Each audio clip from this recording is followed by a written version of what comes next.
कैसे आप सभी, स्वागत करती हूँ आपका फिर से नई वीडियो में। आज की क्लास में हम करेंगे जो हम सीबीएसई का सैंपल पेपर कर रहे थे उसके रिगार्डिंग जो हमारे आगे के क्वेश्चन है वो करेंगे। 1 से लेकर 10 तक हमने क्वेश्चन कर लिए हैं। यदि आपने वो वीडियो नहीं देखे तो आप प्लेलिस्ट में जाकर चेक कर सकते हैं। आज की क्लास में हम करेंगे क्वेश्चन नंबर 11 से लेकर क्वेश्चन नंबर 16 तक। सभी क्वेश्चन हमारे 1 मार्क्स के हैं। आज की क्लास में हमारे 1 मार्क्स के क्वेश्चन कंप्लीट हो जाएंगे। कल की क्लास में हम 3 मार्क्स के क्वेश्चन को स्टार्ट करेंगे। और एक बड़ी इंपॉर्टेंट बात, ये मैं सोच रही हूँ बेटा काफी दिन से आपकी लाइव क्लास दो। बच्चों के मेरे पास कमेंट आते हैं कि मैम लाइव क्लास लीजिए, तो आप मुझे एक लाइव क्लास का आप टाइमिंग मुझे डिसाइड करके बता दीजिए किस टाइम में लाइव क्लास दूँ, जिससे कि आपके मन में जो भी कंफ्यूजन है आप मुझसे डायरेक्ट पूछ सकते हैं। ठीक है, तो चलिए स्टार्ट करते हैं हमारा क्वेश्चन नंबर फर्स्ट यानी कि क्वेश्चन नंबर 11। देखिए क्या लिखा है क्वेश्चन में, in the absence of an agreement.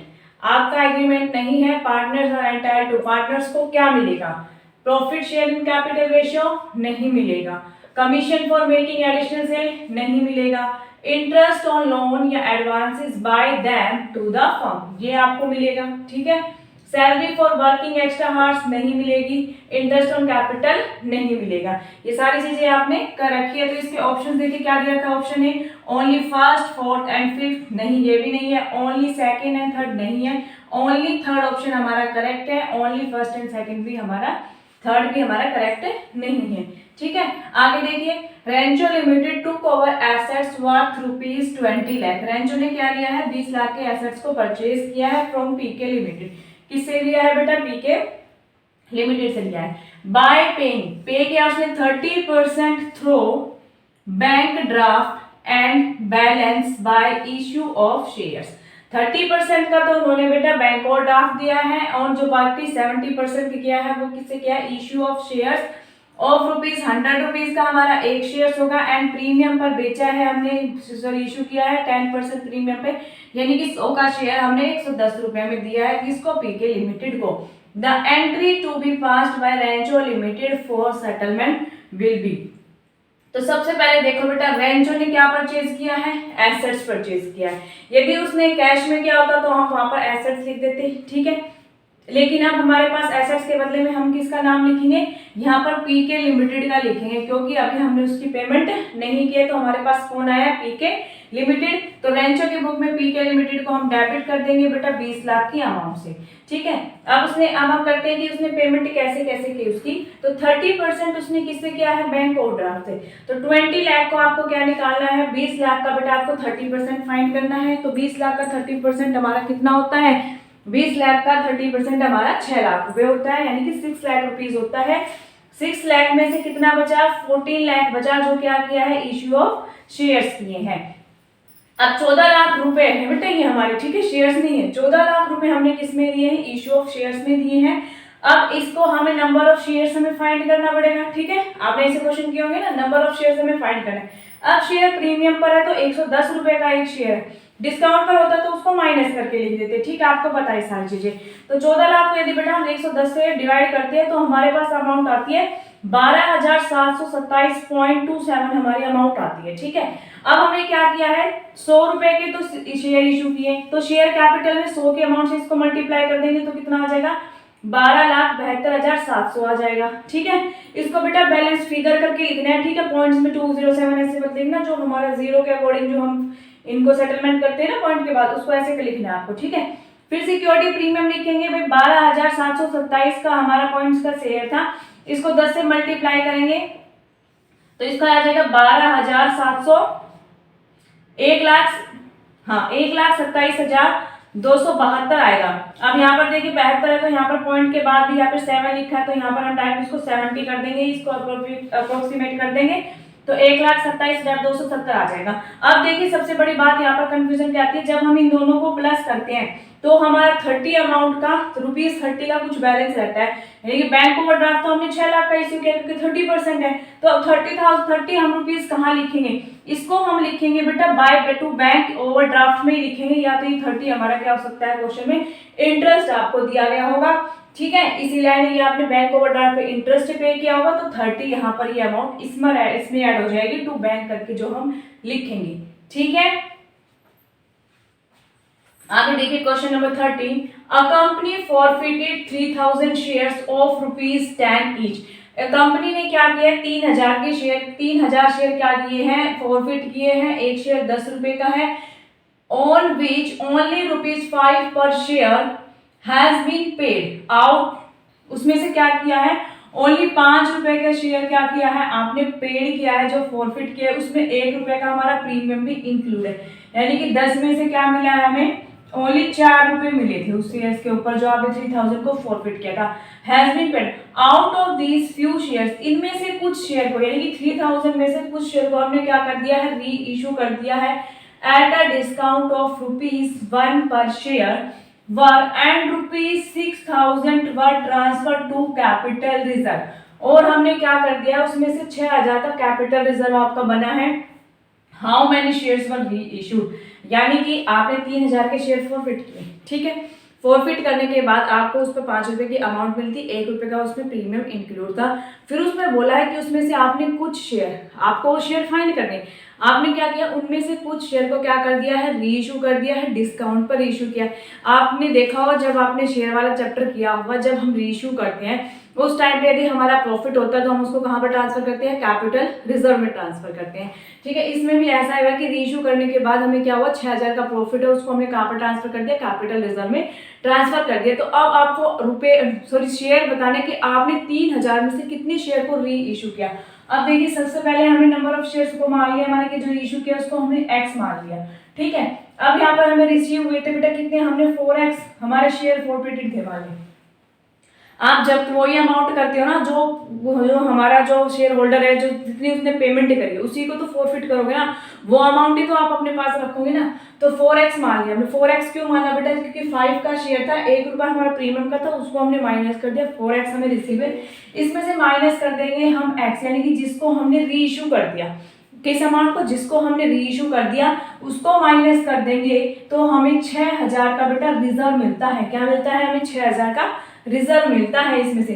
तो इसमें से इसको माइनस करेंगे तो 3x आ जाएगा इज इक्वल टू 6000 आ जाएगा, x इधर रह जाएगा, इधर जाके डिवाइड हो जाएगा, तो अमाउंट आ जाएगी हमारी 2000 शेयर्स।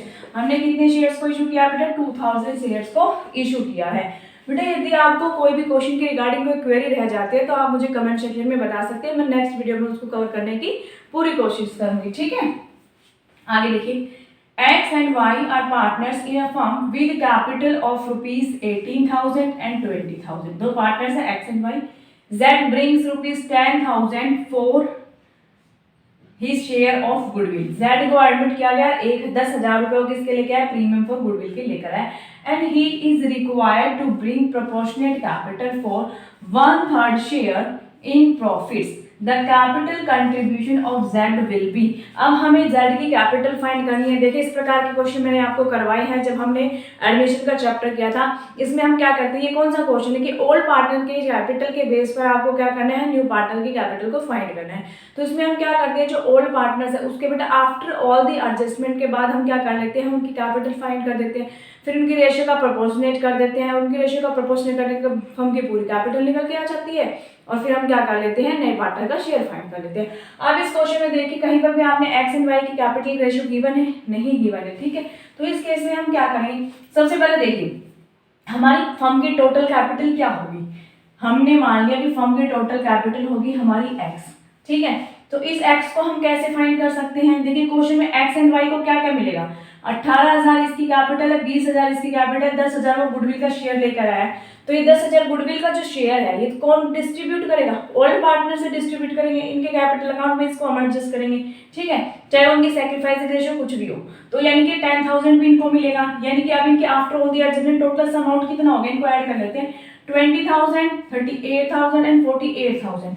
48,000 में बेटा अब यदि अब हम देखते हैं कि हम जो जेड का शेयर है वो कैसे फाइंड करते हैं, जो टोटल कैपिटल होती है, यानी कि टोटल कैपिटल है हमारी x, उसमें से 1/3 शेयर हम इसका निकाल लेते हैं, 1/3 शेयर इसका निकाल लेते हैं। तो यानी कि 1/3 x इसको हम लिख सकते हैं, तो इसमें 1/3 x हम इसमें प्लस कर देंगे, तो x इज इक्वल टू, यानी कि फर्म की टोटल कैपिटल कैसे निकल जाएंगे, 48,000 x एंड y का total share after all the adjustment, and 1/3 of x किसका है, हमारा z की कैपिटल है।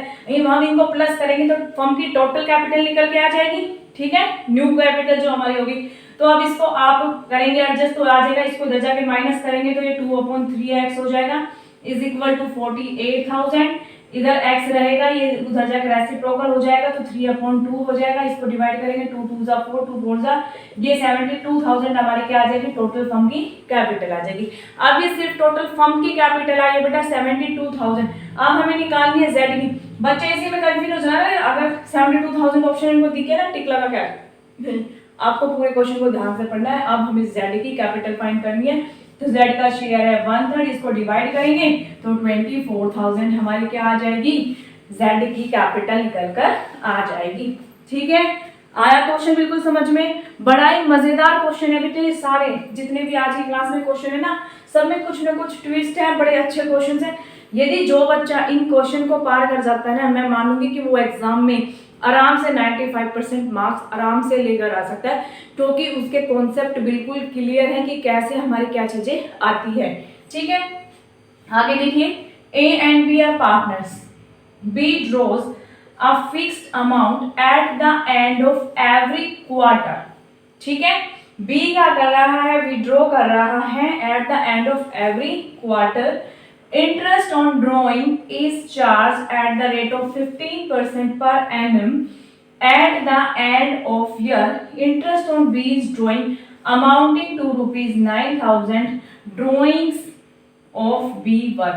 अब यहाँ पर आपको क्या दिया गया है, इंटरेस्ट ऑन ड्राइंग आपको गिवन है, लेकिन आपको फाइंड क्या करना है कि वो बंदा पर क्वार्टर में कितनी अमाउंट को विड्रॉ कर रहा था, तो आपको वो निकालना है। तो देखिए, सबसे पहले हम इसमें क्या देखते हैं, हम कैसे यहाँ पर फॉर्मूला लिख देते हैं। Interest on drawing is equal to 4 से मल्टीप्लाई करते हैं हम जो हमारी क्वार्टरली ड्राइंग है। ठीक है, तो यहाँ पर वो अमाउंट हमें गिवन नहीं है, तो हमने उसको क्या मान लिया, x मान लिया, क्योंकि 4 से मल्टीप्लाई करना तो 4x लिख देंगे। मल्टीप्लाई करेंगे बेटा रेट ऑफ इंटरेस्ट एंड, अब मंथ हमें कैलकुलेट करना है। अब इसमें क्या लिखा, eight the end of every quarter, तो फर्स्ट क्वार्टर के बाद हमारे 9 मंथ्स रिमेनिंग रहते हैं। ठीक है, लास्ट क्वार्टर बिल्कुल एंड में होगा दिसंबर के, तो उसके बाद हमारे 9 को इसको डिवाइड कर देंगे 2 से, तो 4.5 मंथ्स हमारा आ जाएगा 4.5/12। ठीक है, ये हमारी चीजें हमें गिवन है। अब इंटरेस्ट ऑन ड्राइंग हमें गिवन है 9,000 का। ठीक है, तो अब हमें x की वैल्यू निकालनी है बेटा। ठीक है, x की वैल्यू आप आराम से निकाल सकते हैं, x को इधर ले आना, 9,000 को उधर ले जाना और इनको प्लस माइनस करके मल्टीप्लाई जो भी करना है आप वो कर लेना, ये आपका काम है। आप मैथमेटिकल कॉन्सेप्ट आप कर सकते हैं, इसलिए मैंने आपको इक्वेशन बना के दे दिया, आपको कैसे इसको सोल्व करना है। तो इसका आंसर भी मैं आपको बता देती हूँ, 24,000 पर क्वार्टर हमारी अमाउंट निकल कर आ जाएगी। ठीक है, आगे चलिए नेक्स्ट क्वेश्चन। इसी क्वेश्चन का क्वेश्चन नंबर 15 का एक और क्वेश्चन दिया गया है, क्या है, Shyam, Gopal and Arjun are partners carrying and garment business. एक गारमेंट का उनका बिजनेस है। ठीक है, Shyam withdraw rupees 10,000 in the beginning of each quarter, beginning में कर रहा है। ठीक है, श्याम क्या कर रहा है, विड्रॉ कर रहा है 10,000 रुपए क्वार्टरली कर रहा है। ठीक है, इन द बिगिनिंग में, सही बात है। आगे चलिए, Gopal withdraw garments amounting to rupees 15,000 to distribute it to flood victims and Arjun withdraw rupees 20,000 from his capital account. The partnership provides for interest on drawing at the rate of 10% per annum. The interest on drawing charged from Shyam, Gopal and Arjun at the end of the year will be क्या क्या हमारी amount होगी। अब इसमें सबसे पहले हम किसकी निकालते हैं बेटा, श्याम की निकालते हैं। श्याम ने देखिए क्या किया, 10,000 रुपये इसने किया, तो 4 हमारे क्वार्टर होते तो 40,000 हमारी टोटल अमाउंट हो गई। मल्टीप्लाई कर देंगे, रेट ऑफ इंटरेस्ट 10/100 है। अब हाँ, यहाँ पर आपको क्या निकालना है, हमें मंथ निकालने हैं। अब इनका बिगिनिंग कर रहा है क्वार्टर के, तो फर्स्ट के बाद कितने रिमेनिंग होते हैं, 12 मंथ, और उसके बाद हमारा लास्ट क्वार्टर के बिगिनिंग में करेंगे तो उसके बाद 3 मंथ्स, यानी कि 15 को 2 से डिवाइड कर देंगे, 7 पॉइंट हमारा मंथ निकल कर आ जाएगा। अपॉन 12 पॉइंट्स को हटा सकते हैं आप यहाँ पर इसको 0 लिख सकते हैं। ठीक है, आप इनको काट देंगे, 20 से 20 कैंसिल आउट हो जाएगी, 10 से 10 कैंसिल आउट हो जाएगी, ये 3 से कट जाएगा, 3 4 जा, ये कट जाएगा 3 से, 3 2 जा 6, 3 5 जा 15, ये 4 से कट जाएगा, 4 1 जा 4, 2500 हमारी क्या अमाउंट आ जाएगी, 2500 हमारी अमाउंट किसके निकल कर आ गई, गोपाल सॉरी श्याम की। अब आप बेटा अगर आप क्वेश्चन में दिमाग लगा सकते हो, अगर आपको डायरेक्ट क्वेश्चन सोल्व करना है, आपके पास टाइम की कमी है, ठीक है, तो आप ये देखिए 2500 आपको किस ऑप्शन में गिवन है, देखिए श्याम के लिए 4800 ये नहीं होगा, इसमें 4800 ये नहीं होगा, अब इसमें 2500 है। यदि इसके अलावा कोई भी और हमारा ऑप्शन है तो आप इसको डायरेक्ट टिक कर सकते हैं, क्योंकि आपको पता है कि शाम का तो भाई यही आएगा, शाम का आपने निकाल लिया इजीली, ठीक है। तो फिर आपको ज्यादा क्वेश्चन सोल्व करने की जरूरत नहीं पड़ेगी, ये ट्रिक भी आप अप्लाई कर सकते हो, ठीक है। उसके बाद क्या किया है कि 15,000 रुपए गोपाल ने, सॉरी गारमेंट 15,000 के गारमेंट किसने डिस्ट्रीब्यूट निकाले विड्रॉ किए हैं, गोपाल ने किए हैं। अब यहाँ पर देखना है, यहाँ पर ट्विस्ट क्या है, यहाँ पर आप कंप्लीट ईयर का नहीं निकालेंगे, 6 मंथ का निकालेंगे, क्योंकि यहाँ पर वर्ड पर एनम आपको गिवन नहीं है। जब आपको वर्ड पर एनम गिवन नहीं है तो वहां पर आप 6 मंथ का इंटरेस्ट चार्ज करते हैं। तो यहाँ पर अमाउंट क्या हो जाएगी हमारी 15,000 मल्टीप्लाई 10/100 इंटरेस्ट ऑन रेट और 6/12 हम कर देंगे, ठीक है। अब इसको डिवाइड करेंगे, 6 1 जा 6, 6 2 जा 2 1 जा 2, 2 5 जा 2 0 से 2 0 कैंसिल आउट हो जाएगी, 15 5 75 यानी कि 750 रुपए हमारी इसकी अमाउंट आ जाएगी। तो अब सेकंड से भी हमें पता चल रहा है कि ऑप्शन हमारा यही आएगा, क्योंकि यहाँ पर 1000 लिखा है गोपाल का, यहाँ पर नील लिखा है, तो हमारा ऑप्शन नंबर बी बिल्कुल करेक्ट है। लेकिन आगे भी पढ़ लेते हैं हमें क्या किया। उसके बाद अर्जुन ने क्या किया है, 20,000 रुपए विड्रॉ किए अपने कैपिटल अकाउंट से। तो जब बेटा उसने कैपिटल अकाउंट से विड्रॉ करिए तो उसका इंटरेस्ट ऑन ड्रॉइंग नील हो जाएगा, क्योंकि वो इंटरेस्ट ऑन कैपिटल से हमारा उसका कंपनसेट हो जाएगा, ठीक है। तो यहाँ पर अर्जुन का हमारा नील आ जाएगा, तो ऑप्शन नंबर बी हमारा करेक्ट ऑप्शन हो जाएगा। नेक्स्ट क्वेश्चन देखिए 60 number, on the day of dissolution of the firm Roop brothers had partners capital amounting to rupees 1,50,000। Capital amount उनका गिवन है 1,50,000, एक्सटर्नल लायबिलिटी आपको गिवन है 35,000 की, कैश बैलेंस आपको गिवन है 8,000 का, एंड P&L का बेटा डेबिट अमाउंट आपको गिवन है 7,000 का। इफ द रियलाइजेशन एक्सपेंसेस आपको गिवन है, लॉस आपको गिवन है on realisation amounting to rupees 5,000 and 25,000 respectively. The amount realised by sale of assets आपको फाइंड करना है। अब देखिए मान लीजिए आप बैलेंस शीट प्रिपेयर करते हैं, तो कैपिटल हमारी साइड आएगी, ठीक है, कैपिटल इधर आएगी, कैपिटल के बाद एक्सटर्नल लायबिलिटी इधर आएगी, तो ये कितना हो जाएगा 1,50,000 प्लस 35,000, ठीक है। हमारे जो हमारा कैश बैलेंस है वो किधर आएगा, इधर आएगा 8,000 का, ठीक है भाई। P&L का डेबिट बैलेंस भी हमारा इधर आएगा, कितना आ जाएगा हमारा 7,000 का आ जाएगा, ठीक है। अब हमारे एसेट्स की अमाउंट हम निकाल सकते हैं, तो बुक वैल्यू पे हमारे डेटर्स एसेट्स कितने होंगे बुक वैल्यू पर, इन दोनों को प्लस करेंगे, इन दोनों को माइनस कर देंगे, तो हमारे यहाँ पर बुक वैल्यू पर एसेट्स हमारे निकल कर आ जाएंगे। इसकी अमाउंट हो जाएगी 1,85,000 यानी कि 1,85,000, इसमें से 15,000 माइनस कर लेंगे तो 1,70,000 हमारे एसेट्स निकल कर आ गए। अब एसेट्स तो निकल कर आ गए, एसेट्स के बाद आगे भी देखो क्या दिया गया है, इफ रियलाइजेशन एक्सपेंसेस, रियलाइजेशन का एक्सपेंसेस आपको गिवन है एंड लॉस आपको गिवन है अमाउंटिंग टू रुपीज 5,000 एंड 25,000। तो रियलाइजेशन के एक्सपेंसेस को हम क्या करेंगे, 1,70,000 के हमारे क्या है एसेट्स है, तो इसमें प्लस कर देंगे एसेट्स में हम 5,000 का।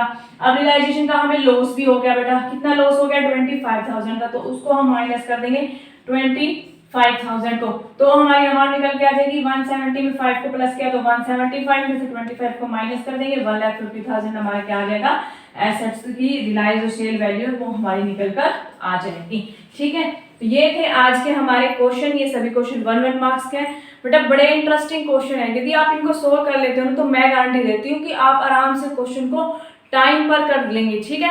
क्योंकि जो हमारा सैंपल पेपर जो सीबीएसई डिसाइड करके जो हमें देती है ना, वो थोड़ा हार्ड लेवल का होता है। उसके जितने सारे क्वेश्चन देखो 1 मार्क्स से कितने हार्ड है, टाइम कंज्यूमिंग क्वेश्चन है ना, इतने आपके एग्जाम में आते नहीं है। ये इसलिए दी जाती है ताकि आप अच्छे से प्रैक्टिस कर सकें, आप मेहनत कर सकें। यदि जो बच्चा इसको कर लेगा ना, गारंटेड बोलती हूँ कि वो आराम से हमारे क्वेश्चन को सभी क्वेश्चन को एग्जाम में सोल्व करके आ जाएगा। क्योंकि बेटा एग्जाम में जो हार्ड क्वेश्चन होते हैं हार्डली 20 to 15% हमारे हार्ड क्वेश्चन होते हैं, एवरेज एंड मॉडरेट लेवल के हमारे क्वेश्चन एग्जाम में देखने को मिलते हैं, ठीक है। तो कल की क्लास में हम करेंगे इसके आगे के नेक्स्ट क्वेश्चन नंबर 17 से, और कल के जो हमारे क्वेश्चन वो 3 मार्क्स के क्वेश्चन है। वीडियो आपको अच्छी लगी तो वीडियो को लाइक कर देना, चैनल पर नए हैं तो चैनल को सब्सक्राइब कर देना।